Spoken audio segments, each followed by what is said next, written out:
C'est l'histoire d'un locataire qui en a assez de payer toujours plus. Un commerçant conclut un bail commercial. Lorsqu'avec le bailleur, il fixe le montant du loyer, il prévoit une clause d'indexation annuelle du loyer selon l'évolution d'un indice. Une clause qui, toutefois, ne pourra pas avoir pour effet de faire baisser le loyer en dessous de son montant initial. Quelques années plus tard, apprenant que les clauses d'indexation empêchant ou limitant la baisse du loyer ne sont pas légales, le locataire demande l'annulation de cette clause. Il estime qu'elle doit être purement et simplement annulée et que le bailleur doit restituer les hausses de loyer perçues au moyen de cette clause. Le bailleur conteste. Si la clause n'est pas valable pour la limitation de la baisse du loyer, elle reste valable pour les hausses de loyer.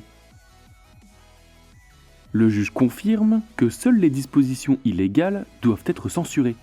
En dehors des limitations à la baisse, la clause d'indexation est conforme.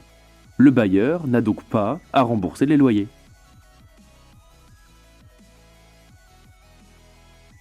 Les clauses permettant de réviser le montant du loyer d'un bail commercial en suivant un indice sont appelées clauses d'indexation ou d'échelle mobile.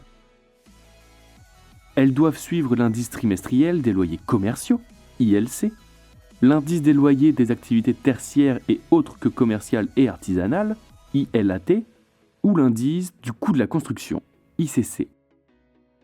Si elle est mise en place, cette clause doit permettre d'augmenter le loyer tout comme le diminuer afin d'assurer l'équilibre du contrat.